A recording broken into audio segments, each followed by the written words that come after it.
You know, if you've been out driving lately, you just can't miss them. Yeah. Seriously, they seem to be absolutely everywhere. SUVs, yeah. Yeah. SUVs, they become such a standard sight, almost ubiquitous on our roads. But like, what's actually going on inside this huge market? It seems unstoppable. It really does. So today we're going to do a deep dive into this fascinating world of the global SUV market. We're using insights directly from cognitive market research. Right. And our goal here is really to track the sales revenue growth, look at how different regions are performing, and map out those future projections. We're looking at the period from 2021 all the way to 2033. Okay. And we want to go beyond just the surface numbers, uncover the key drivers, maybe find some surprising trends under the hood. Yeah, let's get straight into those global numbers because they are, frankly, pretty staggering. Yeah. In 2021, the global SUV market revenue was, what, 570.788 billion? It's just over half a trillion, yeah. And this is projected to grow to $724.24 billion by 2025. So well past 3/4 of a trillion pretty quickly. Exactly.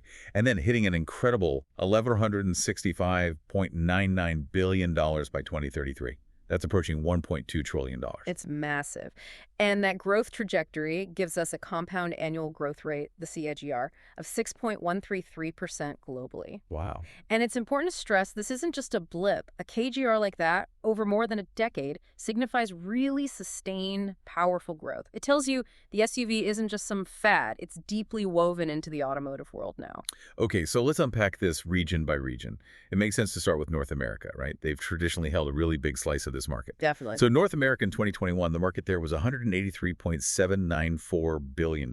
Okay. And that's projected to climb up to $229.526 billion by 2025, and then $358.077 billion by 2033.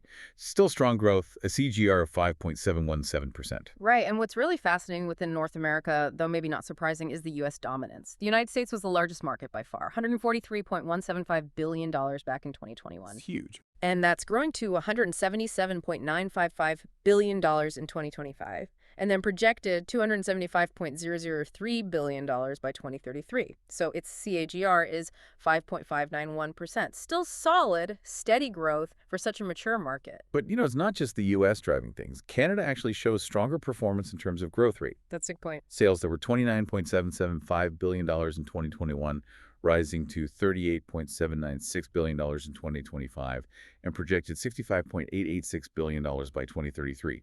That reflects a higher CAGR, 6.844%. Yeah, significantly higher. Why do you think that is? Why the faster pace in Canada compared to the U.S.? Well, that's an interesting question. I mean, both are developed markets, but Canada's higher rate could be down to a few things. Maybe different consumer preferences really taking hold faster, perhaps regulatory differences, maybe even demographic shifts favoring slightly larger utility-type vehicles. Okay. And we should also mention Mexico, of course. It contributes too. Started at $10.844 billion in 2021, expected to reach $12.775 billion in 2025, and $17.188 billion by 2033. Its COGR is lower, though, at 3.778%. Right, so different dynamics at play there. Definitely suggests different market conditions, perhaps purchasing power or economic factors influencing the pace. Okay, so from North America, let's hop across the Atlantic to Europe. Now, maybe not the same kind of explosive growth we might see later, but still a massive piece of the global puzzle. Absolutely. A huge market. Europe's SUV market was valued at $154.113 billion in 2021. It's projected to grow to $192.355 billion in 2025 and reach $299.661 billion by 2033. That's a CAGR of 5.698%. So very similar overall growth rate to North America, interestingly. Yeah, very close. And within Europe, you see the economic heavyweights really leading the way. Germany, for example, had $26.97 billion in 2021 sales. That's set to rise to $33.98 billion in 2025 and hit $53.939 billion in 2023. That's a CAGR of 5.946% by 2033. Slightly lower CAGR, 5.269%, but still very significant volume. And we definitely can't overlook the UK and Italy. They're both showing really robust growth, actually. The UK started at $21.73 billion, expected to reach $27.626 billion in 2025, and $44.649 billion by 2033. That's a 6.185% CAGR. Right. And Italy is almost identical, $18.956 billion in 2021, $24.1 billion in 2025, and $38.956 billion by 2033, with a 6.186% CAGR. So slightly higher growth rates there than in Germany or France? Yeah. But then it gets kind of interesting when you look across the rest of Europe, doesn't it? The growth rates really vary. They really do. It raises a good point about the diversity within the European market. Like Spain, for instance, shows a really strong CDR of 6.561%. Goes from $12.021 billion in 2021 up to $25.771 billion by 2033. It's quite high for Europe. But then you compare that to, say, Russia with a 4.569% CAGR, 14.024B to 23.973B, or Denmark even lower at 4.062%, 6.349B to 10.188B. What does that tell us? Well, it paints a picture of a real mosaic, I think. You've got different levels of market maturity across the continent. Spain's high growth might suggest SUVs are still in a more rapid adoption phase there, whereas lower KGRs in places like Russia or Denmark might reflect economic conditions or perhaps different consumer priorities, maybe even infrastructure constraints or taxation policies impacting SUV appeal. You also see solid but varied growth in places like Sweden, 5.081%, Switzerland, 6.007%, Luxembourg, 6.342%. And the rest of Europe category is still growing at 4.735%. Exactly. It's not one single European market dynamic. It's many national or regional stories unfolding. Okay, now here's where I think it gets really interesting. If North America and Europe are the established giants, Asia-Pacific, well, that seems to be where the truly explosive growth is happening. Oh, absolutely. This region is key to the future growth story. The Asia-Pacific SUV market surged from $164.387 billion in 2021, projected $213.071 billion by 2025, and then reaching $357.961 billion by 2033. Get this, the CAGR is 6.7%. That's the highest among the major regions we're looking at. 6.7%. Yeah, that's significant. And China, of course, is the powerhouse within APAC. Its revenues were $58.193 billion in 2021, expected $73.905 billion in 2025, and forecast to hit $119.201 billion by 2033. That's a CAGR of 6.158%. Still very strong, driving a huge part of that regional total. But what really jumps out, just look at India. India's numbers are remarkable. $25.48 billion in 2021, projected $36.014 billion in 2025, and then $64.433 billion by 2033.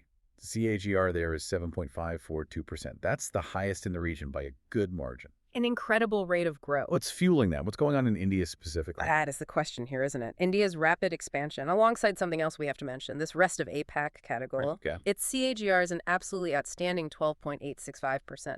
Now, it started from a smaller base, $3.781 billion in 2021, but reaching $11.634 billion by 2033 at that rate is phenomenal. Wow. And connecting this back to India and that rest of APAC growth, it points to huge underlying shifts. We're seeing rapidly expanding middle classes in many of these countries, significant increases in disposable income, ongoing urbanization. Right, aspiration factor? Exactly.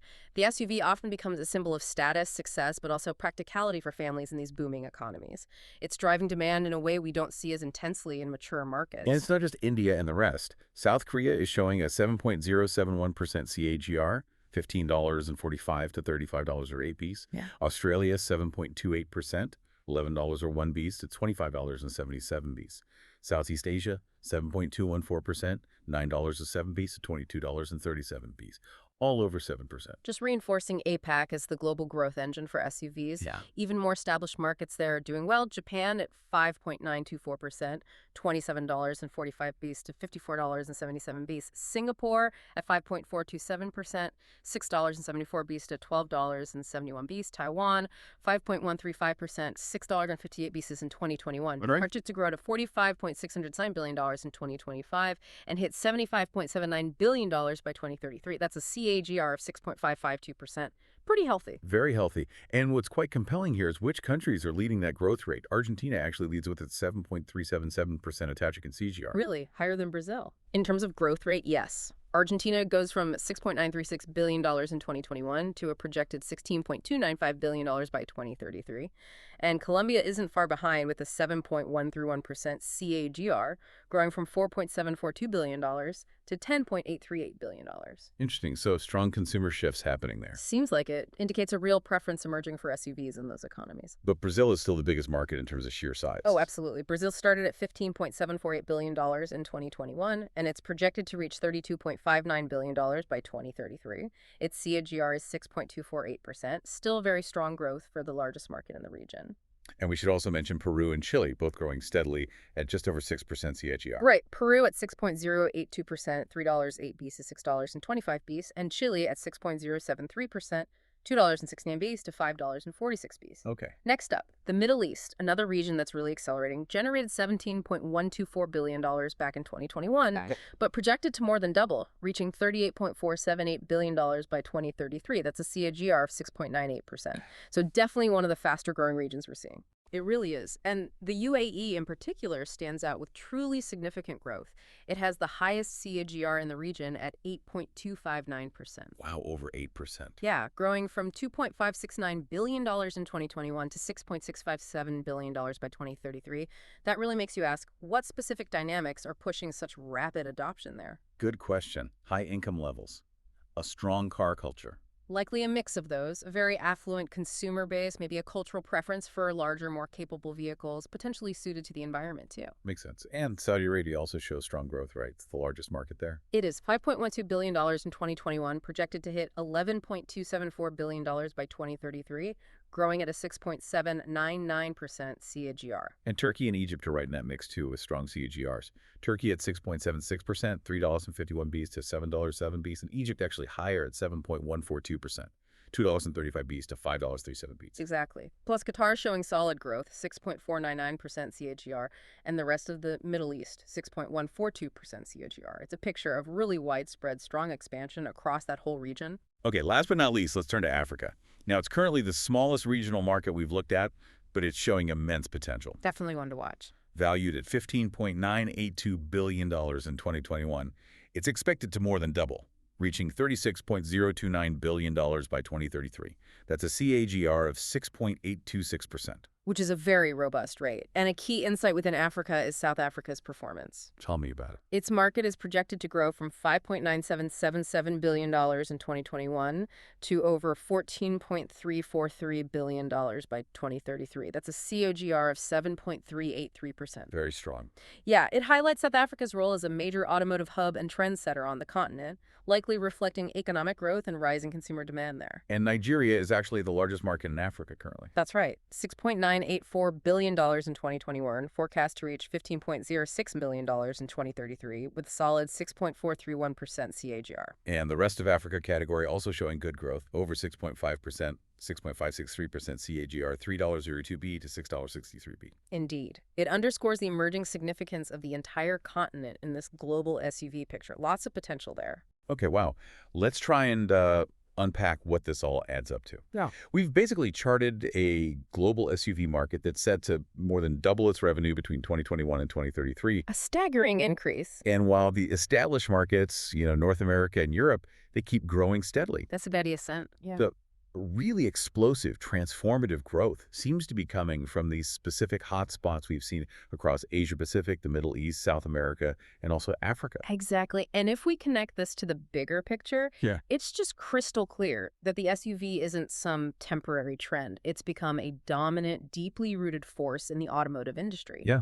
These growth trajectories, especially those really high KGRs in emerging economies in certain regions, they highlight a fundamental global shift in what consumers want, a definite move towards versatility, maybe perceived safety, and a certain lifestyle image SUVs project. So, boiling down, what does this actually mean for you listening? Whether you're a consumer, maybe involved in policy, or just curious about trends.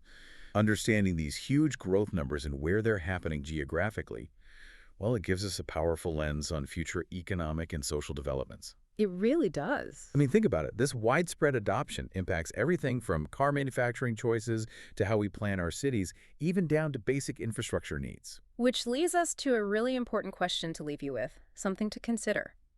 If this trend continues, if global SUV market revenue nearly doubles by 2033 and keeps going, what does that actually imply? Imply for what? Well, what does it imply for our roads, for infrastructure development, for urban planning, and maybe most critically, for energy consumption and environmental considerations, if these trends hold well beyond 2033?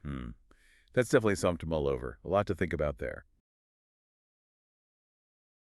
Welcome to the Deep Dive. Great to be here. Today, we're digging into something that really affects a lot of us, the global SUV market. It's a fascinating area. Yeah, we got some great market insights here, specifically from cognitive market research, and we really want to unpack that. Okay.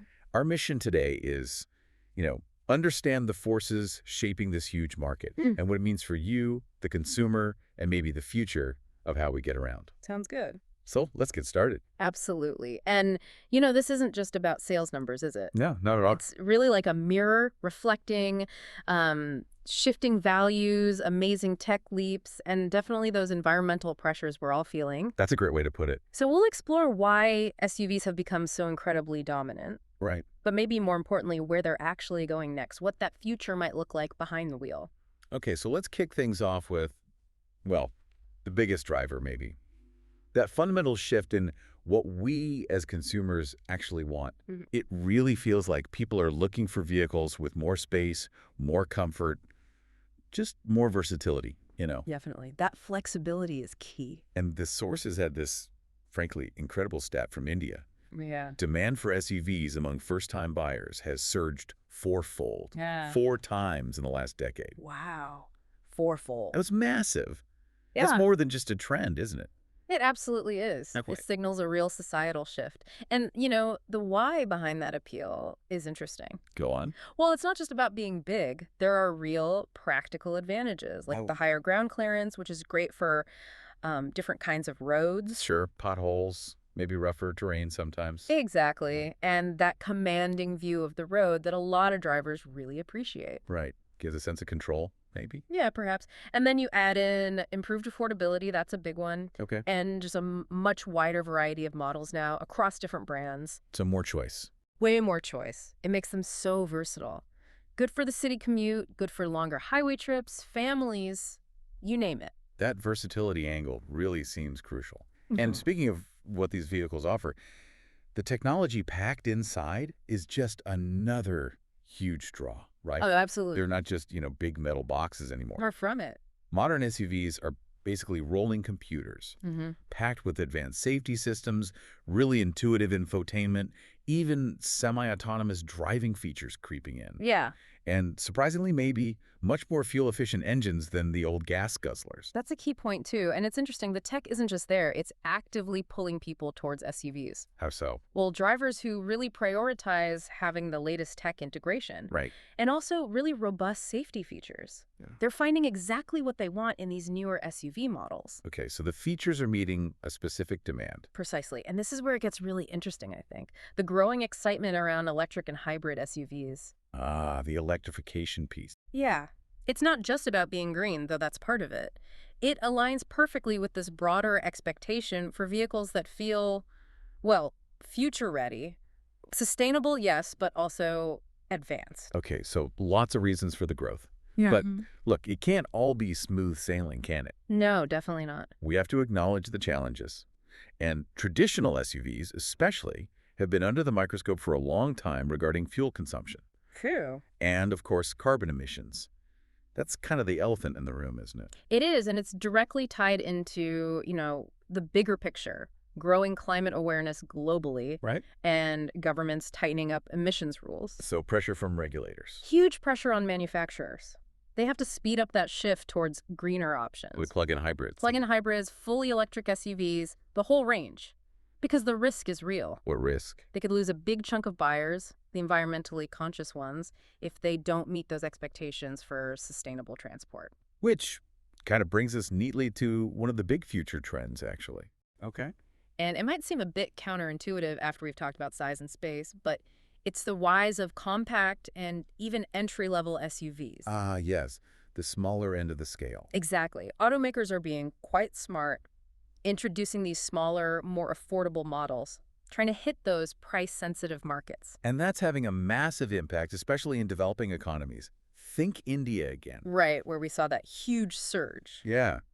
These sort of urban utility vehicles are really popular with younger buyers there. Why them specifically? They're looking for that balance, the sweet spot between cost, comfort for city driving, but still enough performance for maybe a longer trip now and then. Makes sense. They kick a lot of Yeah, boxes. They really do. Yeah. These smaller SUVs fit that need perfectly. But I think maybe the biggest shift, the one that feels most significant right now. Let me guess. electrification. Exactly. The rapid electrification of the whole SUV segment, this feels like where everything is really changing. You're absolutely right. It's transformative. Yeah. And it's driven by, well, two things working together, which are. One is that global push to cut emissions drastically. Okay. And the other is just this real eagerness from consumers, too, to embrace sustainable ways of getting around. So demand and regulation pushing the same way. Pretty much. And you see automakers everywhere just pouring money into expanding their hybrid and electric SUV lines. Yeah, feels like every announcement involves an electric SUV. It does. And these newer EVs, they're not just about ticking a regulatory box. Right. They're genuinely trying to meet what people want. Low maintenance, high-tech features, a good driving experience. And are people buying it? Literally. Well, what's making them really take off now is the improvements in battery range. Getting better all the time. Yeah, and the charging infrastructure is growing fast. That makes them a practical, mainstream choice for more and more people, not just early adopters. Okay, so if we sort of pull all these different threads together, it's clear the SUV market isn't just, like, growing. It's really reinventing itself, isn't it? It really is. A seismic shift, as you said earlier. Shaped by, well, changing tastes, incredible tech innovation, Yep. those ongoing environmental worries, Can't ignore those. and this massive industry push towards electric. It almost feels like it reflects our own changing priorities back at us. That's a perfect summary. And the ultimate vision here, looking at the sources, Yeah. the future SUV isn't just a vehicle. It's aiming to be this sort of personal, adaptable hub. A hub. Yeah, a hybrid of, well, not just fuel types, but maybe work, leisure, our environmental conscience, all wrapped up in one package, pushing the boundaries of what a car can be. Offering the best of all worlds, maybe. Performance, sustainability, safety, style. That seems to be the goal, yeah, combining all those things. So thinking about all these huge shifts Yeah. in design and what people want, it leaves us with a question for you, the listener. What aspect of this future mobility picture are you most excited about, or maybe most curious about? Good question. And how might your own next vehicle choice, whatever that is, reflect some of these changing priorities we've talked about? Definitely something to think about. Something to ponder until our next deep dive.